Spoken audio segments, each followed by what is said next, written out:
So, ayan po mga kagandang buhay. Tour po tayo ni Ron sa kakatapos lang niya ng kulungan na maitik. And then pupunta tayo din doon sa pinapagawa natin sa Kabilya din. Kung okay na ba yung mga palitada nila doon. Parang ang lapad din pala no, nung nalagyan ng net. Oo, malapad. Sobra ano yan eh, 100 meters. Wow! Ako. So, marami pala tayo maaalagaan talaga dito, Ron. Okay, tour natin kayo, mga kagandang buhay. Tour namin kayo, and then, syempre, baka may mga interesado din dyan na gumawa ng itikan. Tingnan natin kung anong explanation ng ating agriculturist. Kahit na wala bang ilog, uso pa lang ngayon, kahit walang ilog, pwede na tayong mag-alaga. Yeah. Sige, feature natin yung kakatapos lang yan ng kulungan.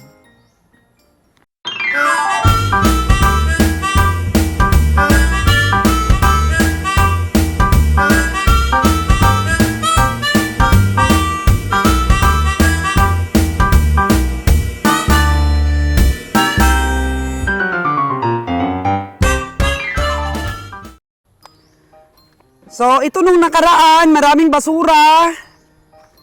Tapos, ginawa yung ano niya, yung side by side.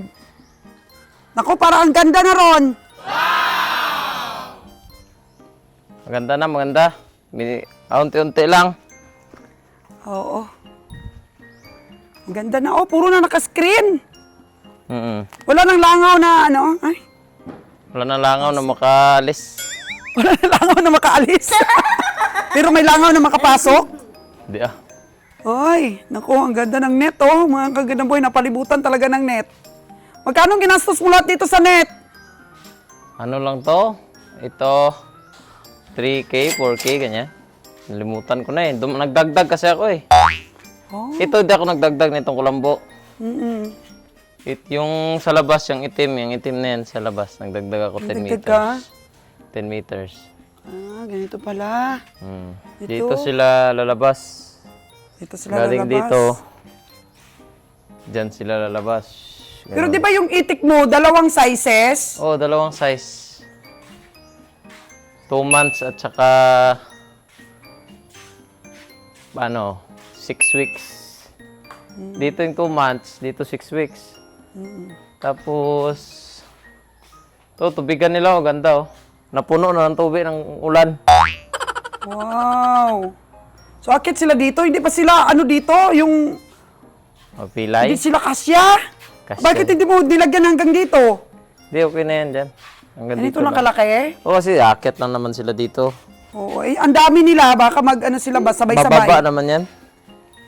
Baba naman. O, pag nakainom na yan sila, bababa naman yan. Tapos ito, automatic, ito? Ano to? Automatic feeder. Hindi? Ito yan, automatic feeder. Dalawa yung pinagawa ko. Isa dito dito. Isa din doon, pero dadagdagan ko pa to. Baka Kasi kulang to. kulangin, no? Ganito lang dapat kataas, maganda. Lagyan mo na dito. Doon, tutuka dito, may tutuka doon. Okay. Kaya maganda. Oo. Kasi mga first 3 months nila, ad libitum tayo magpapakain. Unlimited yung pagkain nila. Kaya tama ka, no? Kung gumawa pa tayo ng bahay, talagang magastusan tayo. Magastusan talaga. O nilagyan nila ng bakal. Oh, nilagyan na ng bakal. Kasi sira na yung Diyan at dito, sa gitna. sira na kasi yung kawayan. Oh, tapos yung wiring nito, pinaulit ko rin. Dito lang sa, dito Sino lang sa- nag-wiring? Si din, yung Oo, contractor? si contractor din. Wow, Ito lang sa marunong gitna, pala si yan. contractor. Ayan, paanohin natin, paandarin natin. Meron na dito ang kurente. Naku, mga kaganang buhay. Ayos talaga tong nakatipid kami sa dati pong bahay ng itik. Yan. Oh, ayan ang ginawa ni Ron, oh. Tapos makainom doon. Ganda. Hindi pa nilagyan hanggang dito eh. Di, ganyan lang, okay na yan. Yan lang inaabot eh. Ito, dalawang PVC yan eh. 4 lang yan na PVC, pero ang laki-laki ng pinaano ko kasi, pina-stretch. Pina-stretch mo. Eh, paano? Yung labas na yan, size. Ano ka? Mano-mano yung paglagay ng tubig? Hindi, lalagyan ko pa yan ng ano. Lalagyan ko pa yan ng gripo. Pero, dali lang naman to lagyan ng ano, tubig. Basta dito lang lagi yung bantay. Oo, dali lang yan lagyan tubig. Oo, mga kagandang buhay, ready na to. Ilan kayang area nito? Ilan kayang metro itong area mo doon pa lang sa taas, oh? 6 by 6 to, dalawang 6 by 6. Dalawang 6x6 yung Oh, area. 6 by 6 ito. 6 by 6 din ito. Dalawang 6 by 6, di 12 yung haba, 6 yung lapad. Okay. Lalagyan ko pa to ng mga itlogan nila. Mga itlogan dito. Pag nalagyan na to ng ipa ng palay, lalagyan ko to dito ng mga gulong. Gulong. Diyan sila itlog, kung may itlog na sila. Pag tumaas daw ang napier, maganda din daw, ano daw, yung mga itik, pwede daw silang mangitlog sa ilalim ng mga napieran. Pwede rin. Pero mahirapan ka maghanap. Ay, ganun eh, maghanap ka. Dapat talaga Ang liit lang isanahin. ng area mo. Sanayin talaga sila na dito. Kasi yung itlog ng itik, kapag nababasa, na bumababa yung quality. Ganun? Oo. Ganda mga kagandang buhay, oh. Kunti lang po nagastos namin dahil lumang building po ito ng puguan ni Ron dati. Dito ilo-load natin dito yung 2 months na 400. Dito 6 weeks, 400 rin. So 800 yung umpisahan natin. 800 yung umpisa natin dito.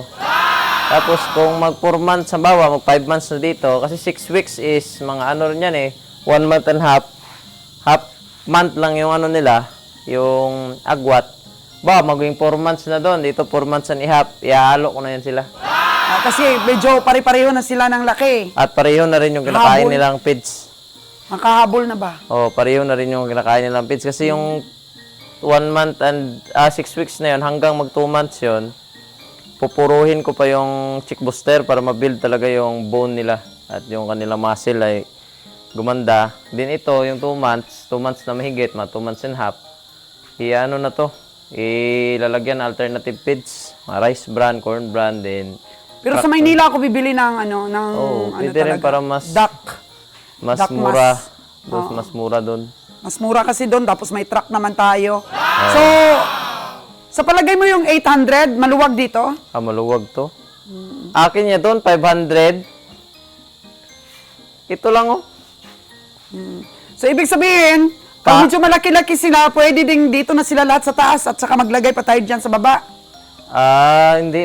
Ano ko talaga to, papalabasin. Mas maganda talaga na nakakalabas sila kapag umaga. Para presko sila ba? Kasi kapag dito sila... Sa gabi lang sila dito. Oo, gabi. Gabi dito sila. Dito sila mangingitlog. Sasanayin na pasok sila dito sa gabi, papakawala naman sila sa umaga. Sasanayin yan. Ang akin doon, pag kuha mo ng gate nila na yun, sila nakusa, pupunta doon sa taniman. Okay. Tapos pag tamang oras na, mga alas 5, sila na rin yung pumapasok doon. Hindi mo na kailangang Sige, bisitahan din natin sila doon dahil gusto ko rin makita yung pinagpagawang bahay ni Engineer doon. Ano na ba yung itsura ng tiny house doon na maging opisina ni manager. Tama ba yung may may injectable na ba talaga para sa baboy? ASF. ASF? Yan yung pagkakarinig ko, meron na daw bakuna. Oo, kasi yan lang hinihintay natin para ma-secure naman yung puhunan natin, di ba? Oo, meron na daw bakuna. O, ito na po mga kaganaboy sa labas. Yan ang kinulong ni Ron. Yan, sayang yung mga napier na to. Sana, Hindi naman ito papatayin. hindi na nga papatayin, pero baka nila, tukain. Hindi yan. Yan. Si Papa, nagpapapansin si Papa. Si Kabeng Roger, nagpapapansin po sa vlogs. Kuha daw siya ng bayabas. Oh. Maraming hinog talaga bayabas dyan. Kabiyahe, sige kunan mo ako. Kain ako mamaya. So ito, malawak pala ito mga kaganabuhay yung area pa dito sa likod. Nasa kalahating hektar po kasi ito lahat. So yan po yung capitalization namin, yung lambat na nilagay ni Ron. Nilambatan yan hanggang doon. Nilambatan, oh. Hanggang doon. Dito sila, lalagyan Dito ko pa. sila kasi may mga puno. Ayan, oh. Dito maaliwalas, hindi mainit. Tapos Dito- ba't kunti lang pinagawa mo? Pwede bang dagdagan mo yan? Dito dagdagan ko pa yan. Oo, kung kunti. Dadagdagan. Dagdagan pa yan. Dagdagan mo. Oo. Kunti naman ang lango yan. Hindi pa nalinis yung area. Hindi pa nalinis kasi Oo, yung ah. area. Sino gumawa nito? Sila ano din? Oo, Kontraktor? sinakontraktor din ito gumawa. Mm. Papaliguan lang naman nila to. Hindi, dito lang naman. Sana hinabaan mo na. Okay lang to dito. Dito, ganito lang to dito. Para hindi sila pupunsok sa isang lugar. Meron dito, meron doon. Ah, ganun ba? Para hindi sila sa isang lugar lang Oo, punta. kasi mas marami mortality kapag sama-sama sila. Ah, okay. Lalo na kapag mamaliit pa lang, marami na pilay. Oo. Ang gandang buhay, ganyan lang kababaw. Tapos saan yung isa? Ilagay? Doon naman, doon. Doon naman. Pero siguro yung gagawin ko dito, mga ano na lang, hindi na concrete. Mga drum o balde lang. Drum na lang. Ang mga- Maganda yung concrete, anak. Concrete mo na. Depende. Mm-mm. Para Ano ano ba? ganda yan, pinaklibi ko yan papunta doon. Para kapag mag-wash out tayo, Okay. bilis lang ma-wash out. Yan. So naku, ang laki ng relaxation ni kabiyahe nung umuwi siya. Tsaka lagi siyang tanghali na gumigising, nagbabawi ng tulog ang daddy mo. Oo, bawal na naman tulog yan kasi pagdating doon, balik na naman yan siya sa umaga magising. Oo, mapawi talaga. Oo, hindi. Iba talaga daw pagka nakauwi siya. Oh, iba Bakit to. tinanggal na yung ano, kahoy? Saan? Ano, pinutol. Ay, ginawa lang yung poste dito. Yan ang poste. Ay, sayang naman. Tutubo rin yan. Katubo rin yan. Oo, buhay naman yung main na puno. Oh. Ako. Yan po mga kagandang buhay. Meron po dito mga bahay pero walang nakatira. Sa likod. Ganda to dito. So, Ganda to dito pag matapos. yes. Pag meron ng ano dito, itikan. Ganda. Tapos gagawa pa ako dito ng kambingan. Doon banda. Doon siguro banda, oh. Ganda dito. So, maging itikan na talaga ito. Yung mga 800 ka dito, napakaluwag pa. Luwag pa. Kahit mga 5,000. Kasi kung i-include mo na yung lahat, Oh, pag Kaya. include na natin lang lahat, kaya. mga 5,000 na itik dito ang alagaan natin. At gawa pa tayo ng panibagong building. Gawa tayong panibagong building. Diyan sa gitna. Panibagong building. Building. Dito Oh, lang dapat sa tabi lang talaga ron. Sa gilid lang, Dito, oh, pwede. pwede dyan. Dapat sa gilid lang talaga yung ano, building. Gilid, oh. Yan, dugtong-dugtong lang sila dyan. Napakinabangan itong ating old na building. Kasi sumasakit talaga yung loob namin, mga kagandang buhay, na ginastusan namin itong building na to. At hindi po napakinabangan. Ngayon, pakinabangan na. Yun ang dating septic tank ni Ron, oh. Pwedeng tagalin na lang natin yung septic tank mo dyan. Pwede rin. Dito na po kami, mga kagandang buhay, sa ating farm sa kabila. At ayan, nakikita natin ang mga itik ni Ronron. Yeah! Oo. Ayan. So, ito po yung building ni engineer. Ito po yung aming pinagawa na yon. Sa ilalim po ay creek. So, ito na po siya ngayon. So, ayan, medyo malakas ang lagaslas ng tubig. Ayan. And then, ito na po. May bintana po pala dyan. Oh, salamin siguro ang ilagay dyan ng engineer. Ayan. So, pinapalitadahan na po nila ngayon.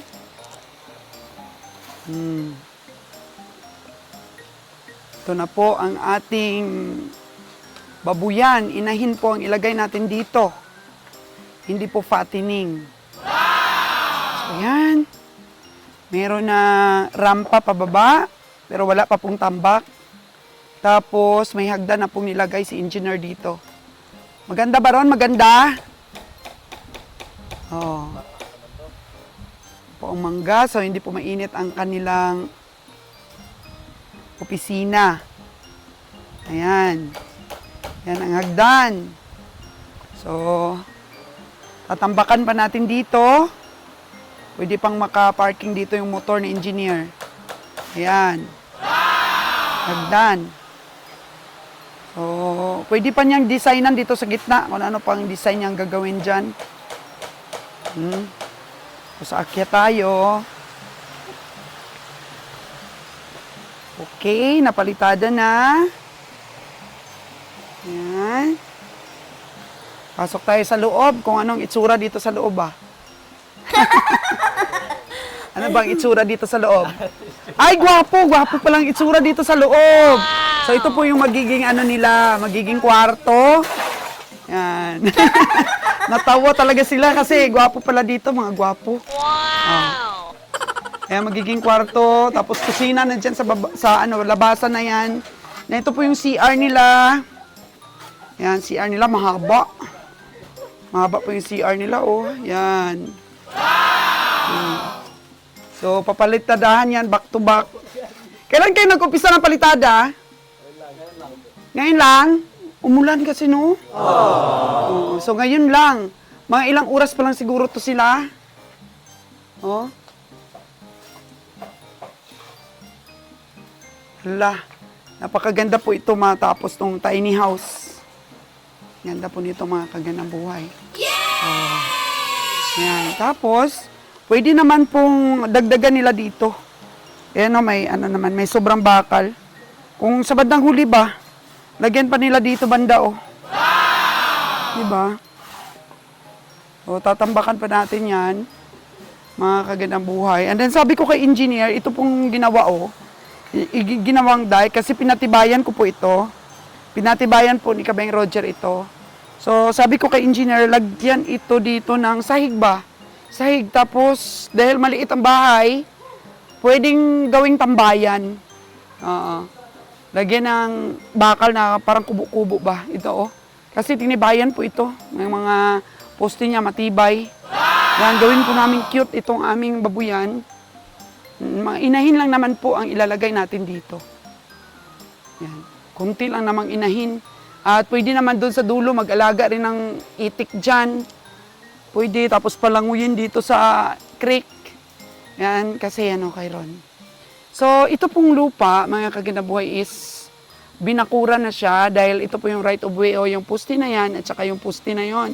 So, ang daan po ay nilagyan na ng barbed wire. Nagyan na siya ng barbed wire dito. Pero may kunti pa nang naman tira. Kasi ito yung haligi, oh. Yan, so diretso po yan, diretso. Tatambakan pa po yung yung right of way. Yan. Yan po, nilagyan na ng may-ari sa kabila ng lupa ng barbed wire. Oo. Ay, kasi sa kanila naman yan. Yan po sa kanila. So, dito, inayos-ayos na lang po ni Ron. Ayan. Ayan po yung right of way. Kasi 3 meters. 3 meters ang right of way.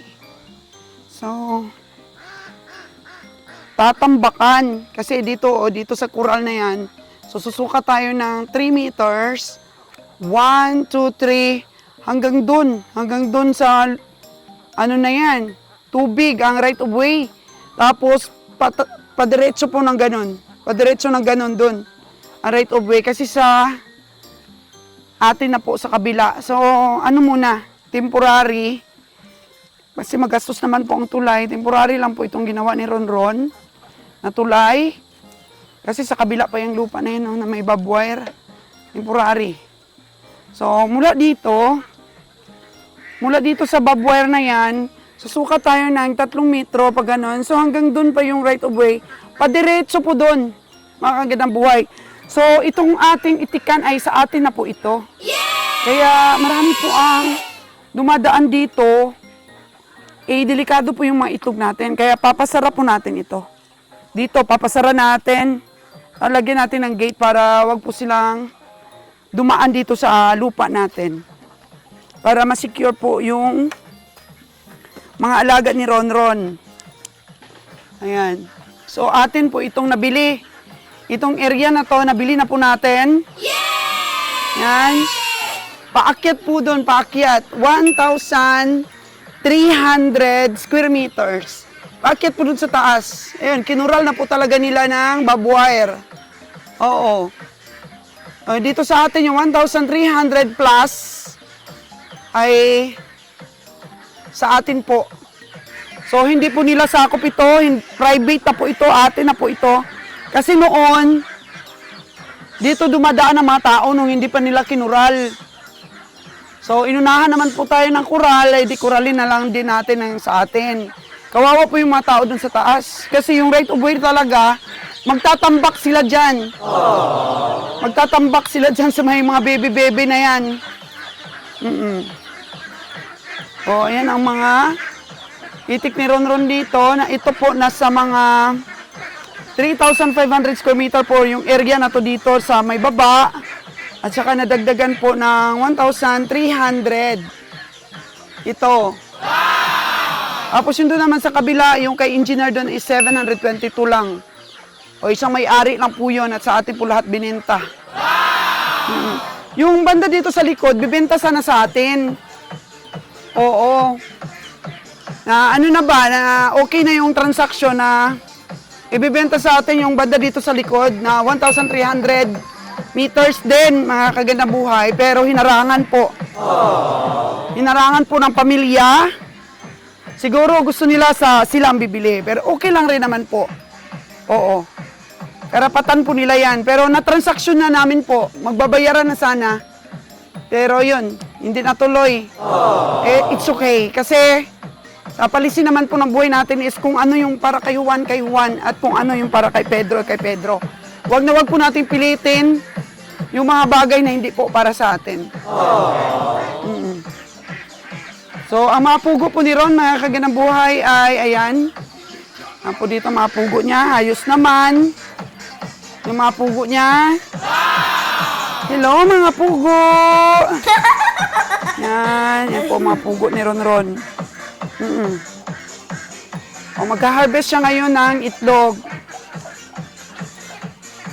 Yung mga feeds niya, mga kagandang buhay. At, ayan. Ito na-harvest na po dito sa kabila. Na-harvest na pala kanina. So, na-harvest na pala. So, ito na yung mga bago nilang itlog ngayon. Ilang oras pa lang po natapos ang pag-harvest. Bukas pa yan kukunin itong natira. Kasi na-harvest na pala po. Ayan. Yung alin, ang malapit palitan. Oh, malapit na po daw ikal, sabi ni Ron, itong mga alaga niya. Malapit ng ikal. Oh, may mga itlog baby pa dito, oh. Yan.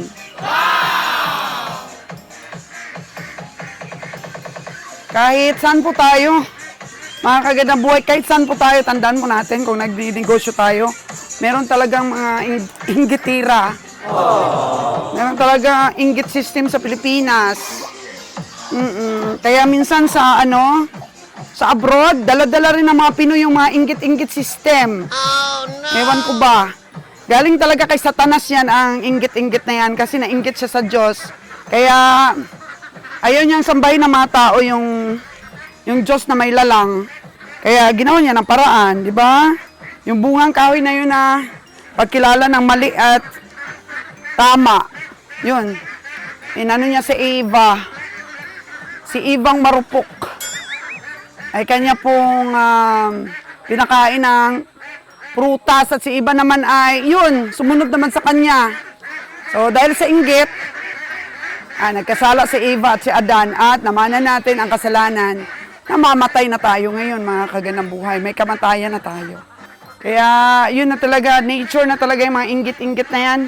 Kahit saan po tayo, kaya mag-ingat mga kagandang buhay sa pag-put up ng negosyo. Dahil di po natin talaga maiwasan, may mga tao po talaga hindi masaya kapag umaasenso ang kapwa nila. Kaya dito sa right of way na to, maraming apektado po, di na makadaan yung sa likod. Kasi kinural, right naman talaga na may-ari na kuralin. Kaya right rin po namin na kuralin po ito. Para di po dito makapasok sa namin mga itik ang mga tao. Yan.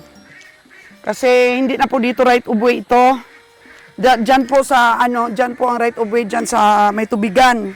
Diyan po tumama ang right of way na 3 meters. Kaya from here sa Kinural, susukat ng 3 meters, doon pa po lagpak. So hanggang dito lang naman yung amin. So dapat diyan sila gumawa pa ng right of way nila.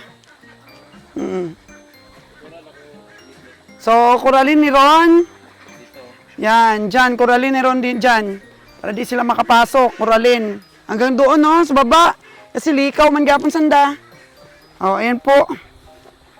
Oo. Hindi man lang po kami binigyan ng palugit. Maraming itlog, no? Basta na lang po nila kinural na hindi man lang po kami binigyan ng palugit po, mga kaganang buhay. Oh. Basta na lang kinural dito. Kasi kakasukat pa lang po kasi ng, ng lupa na to, mga kaganang buhay. Kasing sukat. Kasusukat pa lang. So, wala pong abiso-abiso, kinural na nila. Oh, no! Uy, kapitbahay, magkukural na kami, ha? So, gawa muna kayo ng kural bago namin. Gawa muna kayo ng tulay. Gawa muna kayo ng tulay bago namin ikural. Ay, wala. Nabulaga lang si Ron. Oh, no! Oh. 2 linggo daw dito sila sa tubigan dumadaan. Wala talaga daw pakisama ba? Oo, kahit ano mo pa palang buti sa kapwa mo, mga kagandang buhay. Kahit anong pang pakisama mo. Kung... basta, mga kagandang buhay. Right naman nila yun eh. Pero sa atin ba, magkapitbahay tayo. Mano ba naman mag-abiso ba? Ay, sa susunod na linggo, magkuralan na namin ha. Kaya gawa na kayo ng tulay ninyo. Eh wala. Eh ganun. Kaya ako bigay ako dito ng magandang, saluubin dito sa lugar nito. Pero wala. Ay di, tahimik na lang tayo, mga kagandang buhay para walang gulo.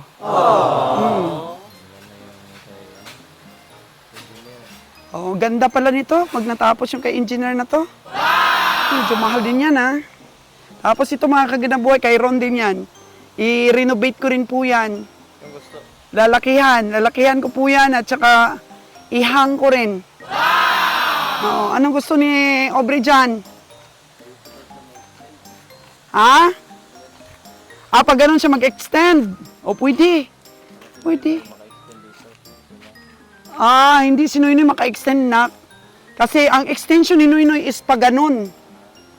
Oo. Kaya dito lang ikaw extend para po mapakinabangan pa natin yun sa ibang project.